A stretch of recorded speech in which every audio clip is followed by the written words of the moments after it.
Over the years, how we enjoy music and movies has changed a lot because of new technology.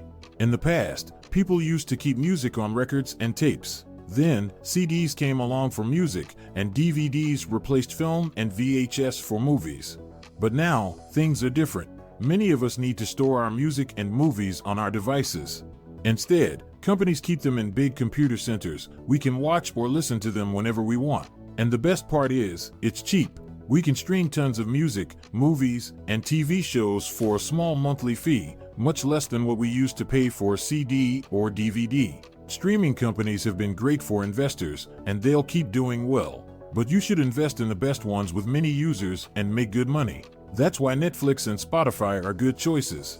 Netflix is big but still growing. Netflix started by sending DVDs to people in the post, and then it started streaming shows and movies 2007. It became so popular that traditional video rental stores like Blockbuster were out of business. Now, Netflix is the biggest streaming service in the world, with over 238 million subscribers. But it's not the new kid on the block anymore. Its revenue growth has slowed because almost everyone who wants it already has it in Western countries. Netflix is now more focused on making a profit. They introduced a cheaper subscription with ads to attract new customers.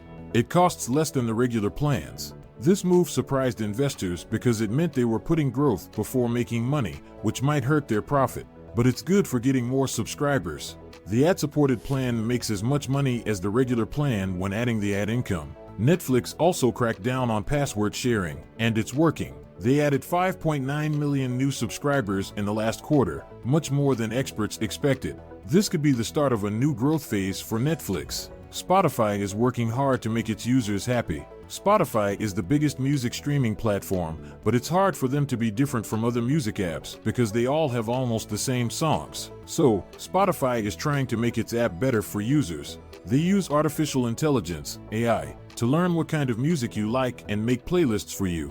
They also have an AI DJ that talks like a real DJ. They added a feature called Clips, where musicians can make short videos to connect with fans. This is like what you see on TikTok and social media, making Spotify stand out. Spotify has two types of users, those who pay for a subscription and those who use it for free with ads. They expected 15 million new users in the last quarter, but they got 36 million.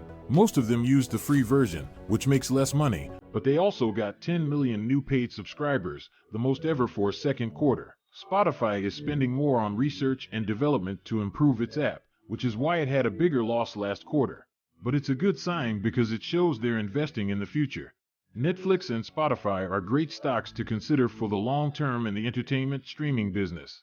Please like, share, and comment, and don't forget to subscribe.